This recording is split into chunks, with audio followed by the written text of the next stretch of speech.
Hi everybody, welcome back to another SciCraft episode. It's been a while since the last one, which was mostly caused that I actually spent some time playing a different game for once. Usually I only play Minecraft and nothing else, but recently a few SciCrafters got together and we played some 7 Days to Die. I can really recommend this game in case you're interested, but now it's time to go back to survival and also get some work done again. In my absence, the other SciCrafters were still busy. The current project is building the desert city around the mob farm. So here you can see some of the progress that has been done in the last few weeks. If you maybe remember, a while ago I already showed you the complete town in a creative world, and now we're copying it over to survival, which actually is quite tedious. I also built a few houses here, and yeah, it's quite tedious sometimes. For example, Norwegian artist really loves his stairs, and yeah, if the house consists out of 80% stairs, then this just takes quite some time to get anything done. But yeah, we've already done quite a lot. I would say maybe 75% of the houses are built, so we should finish this within the next few weeks. Alright, just wanted to show you some progress here. Now we can also head over to a different area. So I also want to give you an update on project SciBlock. So this is the area where we want to completely remove every single block in a 1k by 1k perimeter. So last year we already ran World Eaters and destroyed everything except Bedrock. And currently we're removing the Bedrock layers 1 to 4. So only the Y0 Bedrock would be remaining, for which we need to use a separate machine. And what you can see over here is XCOM's Bedrock Remover version 3, and he has been running it for I think about 2 weeks now. There have been some hiccups. Sometimes the machine failed a little bit, but yeah, since a few days it works 100% fine and we're making huge progress. So this goes on in that direction for 1k blocks. I should actually be careful to not fly towards the middle. That has happened to me once, that I was completely surrounded by dragon eggs and my client just died. Yeah, here in front we can already see we're reaching the other end of the perimeter of the machine. There's actually not that much left to take out. That's the current progress of the Bedrock Remover. XCOM told me there's about 1 day to go until everything is completely removed. So that's a pretty awesome machine. I would say we also meet up with XCOM so he can explain it a bit more how this machine works. So we got XCOM here, the creator together with Pingo of this machine, and who also runs it. As you can see the scoreboard, he has on his 2 accounts spread across over 10 million Dragon Eggs plays by now, while everybody else just did the manual placement. Yeah, so XCOM, do you want to maybe explain a little bit what's going on here? Because this is just, I don't know, so ridiculously complex. Yeah. So the simple thing is that bedrock breaking is not supposed to be based on some mechanics, but a couple of years ago, I think it was Spider or one of the guys from SciCraft that found that dragon eggs break bedrock, and I think by the time I joined SciCraft, no one had actually done mass bedrock breaking on an automatic scale. So I got a little bit obsessed about it, and by now I've iterated a new machine, the 3rd version of the line of bedrock breaking that is automatic. And this is the latest and the fastest. It's probably the final version of bedrock breaking that can be done completely automatic while riding a minecart, at least. Mm-hmm. And it's all using dragon eggs. So all these dragon eggs, they've been placed with a player while riding a minecart. That's been using like this. The whole machinery here is meant for the player to go on a minecart on a track that is mobile. Mm-hmm. So you basically move around in a minecart and place more dragon eggs and drop the dragon eggs. So does it in 2 steps. So basically place some in the front and remove like the first 2 layers. Then you got all leftover stuff, and on the way back you drop here in the back again, right? So the last 2 layers. Exactly. So the front section and the back section utilizes the the chance to having to place Dragon Eggs all the time. And the previous versions had this issue, and it's the inherent nature of the Dragon Eggs. They're not meant to be used as a mechanic. So to get around this bedrock breaking mechanic, to be able to do the bedrock breaking, you have to place the Dragon Eggs, and then you have to walk far enough away from the Dragon Eggs to be able to release them or let them drop like sand. And then in the lazy chunks, they sort of break bedrock. But if you place the Dragon Eggs and you just drop it right in front of you, nothing happens. And in the previous iterations, in the older machines, you had to place the Dragon Eggs, and then you have to ride off in my cart in the distance, and then the Dragon Eggs sort of fell, and then you sort of came back to the same place where you're dropping Dragon Eggs. So this new iteration, it's a little bit more advanced. Instead of dropping the Dragon Eggs in one row, like in the front row, you're placing the front row and the back row, and then you're moving away from both of these two sides to the other side of the machine. That's why it looks a little bit complicated and a little bit different from the older machines.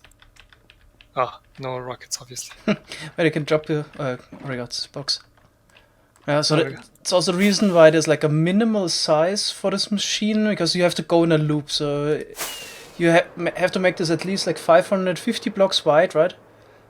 Yeah, exactly. Something like 550 blocks. Depending on your render distance. We have like 16, so yeah. I think in lower render distances, it could cause issues for this particular design. I mean, I didn't know these bugs until I sort of ran this machine in survival, and everyone makes fun of you when you say stuff like that. They never test in survival, but survival sort of taught me there is no better place to test stuff than in survival. And during the running of this machine, bugs have cropped up in the vanilla code that just makes it almost impossible if you want to build this in render distance 12. Maybe it's possible, but it's going to cause more harm and issues. So maybe it's possible to do this in render distance 12 too, but I think it's render distance 16 preferably. All right. Yeah, so what we're standing on are actually the distribution lines for the Dragon Eggs. So I think every 100 or 200 blocks you have dropper stations, right? For the Dragon Eggs. Yeah. Every 167 exactly. Okay. There is bugs in the game that doesn't allow for placing up these dropper stations every 200 blocks. I had to shorten it to 167 because of there is another bug that exists in vanilla that you have to get around. The official original version, I didn't assume this bug were in the game. Then I discovered that this bug shows up, and it's got to do with when you push entities across lazy chunks, and they just disappear. Previously, you sort of requested a new batch of Dragon Eggs when you picked up the old batch, but when the new batch were sitting on the rail tracks, and the machine moves forward, obviously it moves forward in the lazy chunks. The items just disappeared, and I was like, "What's going on? Why does these items disappear? Why does the machine break?" And that was the reason. So I had to redesign the whole thing. That's why the sideways lines here exist. So you're, instead of requesting a Dragon Egg drop on the spot where you pick them up, you request them on the dropper station 2 blocks ahead of you. Okay. So you're always requesting it. So when you're traveling, let's say this way, you're sending a signal to dropper station ahead of you, and going like, "I'm coming, give me a new batch." And everything has to be timing based because the dropper stations have to be entity processing, and if they're not, then the items won't be entity loaded. So the items will just sit inside of the dropper shaft here, inside of this machine over here, and they won't fall down, and they won't be able to get transported to the player in time. It's kind of timing based, so it's a little bit risky if these things don't get entity processing. All right. What is actually that here? So we got a satellite hanging at the back of the whole machine. Can you maybe explain what this is for? So in the previous machine, there was a lazy chunk detector that detected when the machine became lazy processing, and then the machine could drop the dragon eggs. But this machine is much more complicated because the player unloads the machine. Like the player moves around and unloads everything. So even a permaloader can't make the machine safe from completely unloading. So you have to be sure that you build a machine that is only moving or only operating or trying to operate outside of the player loaded areas using the autosave. Like you need to detect the autosave and don't do anything around the autosave. And so what I did was with the help of Pingu to design and build one of these autosave detectors. So this is the first autosave detector that is flying. And the principle is kind of simple. You artificially load a bunch of chunks and you detect when those chunks unload. And the center part of the machine here, the core of the autosave detector, is actually lazy chunk detector. So we just took the lazy chunk detector and inverted it into an autosave detector. And then this sort of tells the machine when to operate. So if the autosave is detected, then you know that you're safe for another 900 game ticks. If you don't detect the autosave, then you need to wait for the autosave. And it is a bit more complicated, but I guess you could simplify it. All right. Yeah, it's a really complex machine. There's so much attached to it. Yeah. All right. Do you reckon we could maybe test this out a bit? Just, I don't know, you can go in spectator mode, because it's really important that another player doesn't just move around and messes with the autosave. So maybe can we spectate you a little bit and show the machine working? Yeah, we could actually. I could actually show exactly how to spectate the player when the machine is operating. All right. But if we go back to the machine.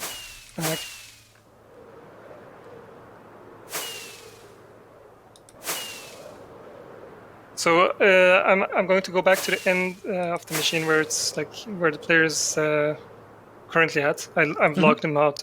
He's right here. So when the player is on the backside, you have to stay behind him. So when he's on this track, on the back track, you always have to stay behind the tracks. So you can't be in front of the tracks. So if you're in the front of the tracks, at some point he will move towards the autosave detector. And if the spectating player or the second player is near that autosave detector, then it's going to cause issues. So it's always safe to be behind him. Also, when he's traveling in a specific direction, you have to also be front of him. So not just behind him, like on the correct side of the tracks, but also in front of the player. So if you're always in front of him and always behind the tracks, or if he's on the front row, then you're in front of the tracks. So then it's always safe to spectate him. It shouldn't be any problems, unless there is this. He reaches this endpoint.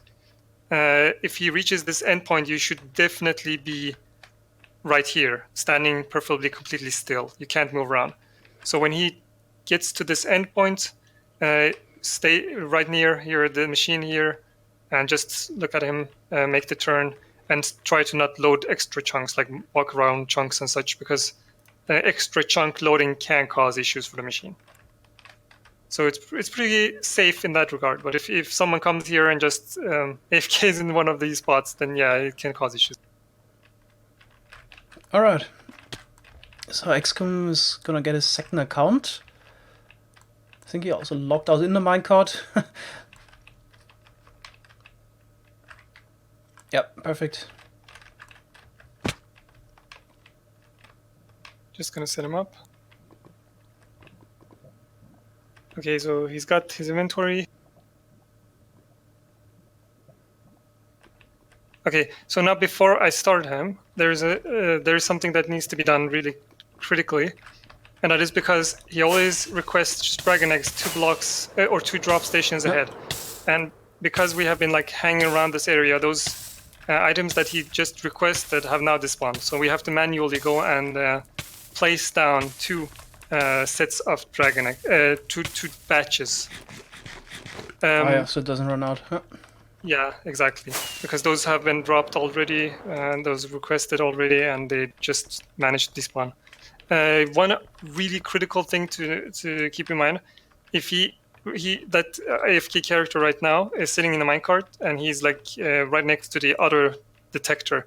If he accidentally rolls forward, he will trigger it and crash the whole machine.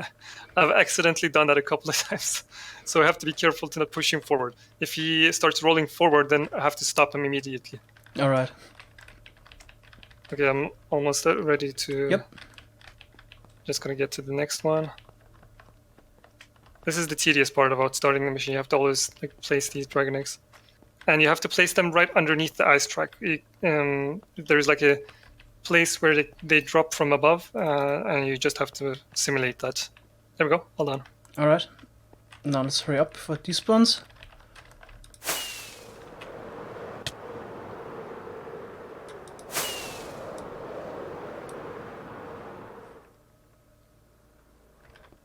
Ugh, missed.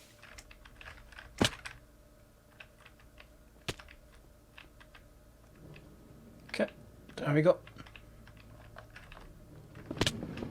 There we go. Now he started. Okay. Now, preferably, we should always be ahead of him. So Yep. behind him and ahead. So we could keep track of what he's doing, and everything should be fine. But if we accidentally pick up like one of these dropper stations, these ice tracks will now start to send batches of dragon eggs. If we fly close to them and accidentally pick those up, it will also cause issues because the machine relies on the dragon eggs arriving in time, and the player can pick them up. If he doesn't pick them up, this is kind of important, which in vanilla with the limitations that exist, if he empties his offhand, he will not restock it. So it's kind of important that he never runs out of items in his off. That's why these ice tracks and these dropper stations are placed 126 blocks apart from each other, and he always has to reach the next one before he runs out of items. Okay. Oh. And he's actually using a clicking script right now in order to place a dragon egg every block, right? Yep, that's correct. So there's always a few people that don't want to use any third-party tool or whatever to run Minecraft. Do you reckon it would be possible to also make a version that slower, but you can only it's enough if you hold down right mouse button? There is one design that I think I used blinking rails in the old design. I found it to be too slow. It just slows down the machine. And I think I was actually thinking about the furnace minecarts. Yeah, I never thought of the furnace minecart until you showed the video. But the problem with the furnace minecart is that you need to also make these special. Oh yeah, those are horrible. Especially if you need to make it flying. Oh yeah, that would be a challenge. Yeah, it's really difficult. But I guess if it's possible, if someone looks into it, maybe it's possible. But in my opinion, the machine actually will start moving forward. We will actually see the machine move. Oh, sweet. It's not very eventful. Yeah, unfortunately, we can't really watch the dragon egg dropping because it has to be done in lazy chunks, so out of viewing range. Yeah, exactly. And the problem is that the machine and dragon egg dropping all happens where the player isn't, so autosaves do wreck the machine. All right. Do we need to leave soon? No, it's okay. We can just follow him, so we can start going to the. Okay. I should mention this, that there are serious limitations in vanilla. There's like many bugs in vanilla that prevents this machine from operating when there is too many players on the server.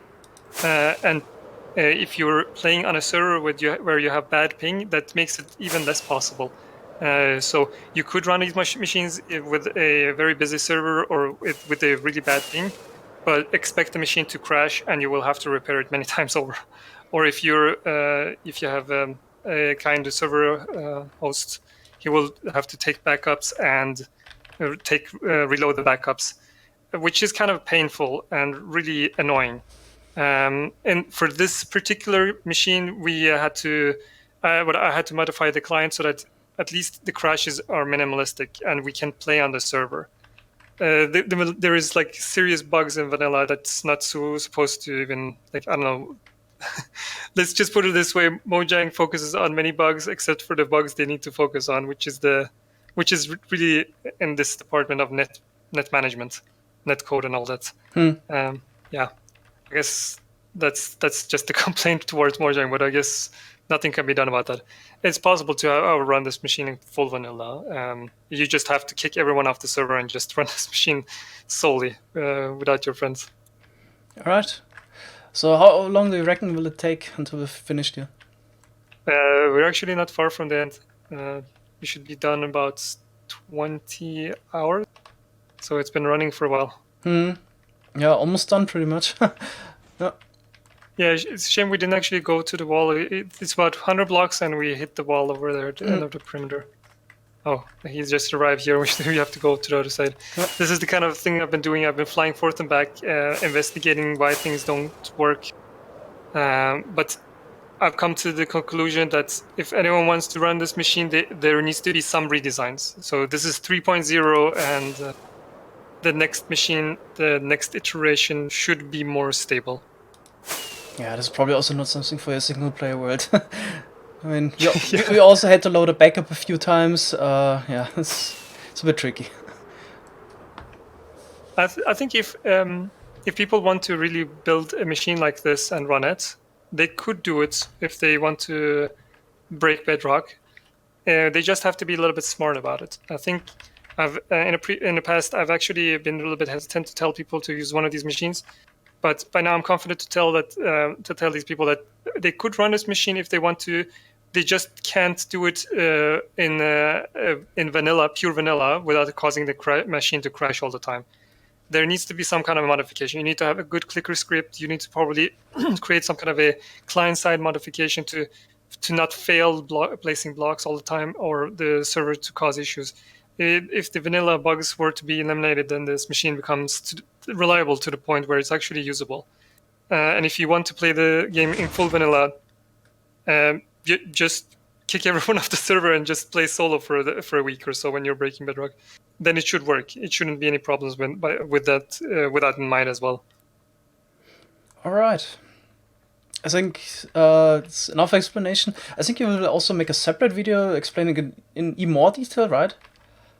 Yeah, there should be a video coming out, but Okay. yeah, I'm a little bit hesitant about it. Yeah, I'll try to link it as soon as it comes out. All right, yeah. Thanks, XCOM. So one day to go, and we're finished here, and then we can start with the Y0 Bedrock removal. Yeah, there he comes again. Yeah, unfortunately, we can't see much except really the placing of the Dragon Eggs. Yeah, but yeah, thanks again, XCOM, for your time. While I was busy playing 7 Days to Die, we also had a few contraptions running. The SciCraft factories never rest. We AFK'd the ice farm again, got a total of 60 million ice now, so we only need 40 million more for our goal of 100 million. And then we had the concrete factory running. Here we got 12 million white concrete stored. This should finally last for the lifetime of the server. Before we actually used up 2 million white concrete already, so we had to run the machine again. And also, yeah, Dragon Egg Tuber ran again as well. We also have 12 million Dragon Eggs stored now. This should also last quite a while. Alright, yeah, time to end the episode here. Thanks a lot for watching. See you in the next one. Bye bye.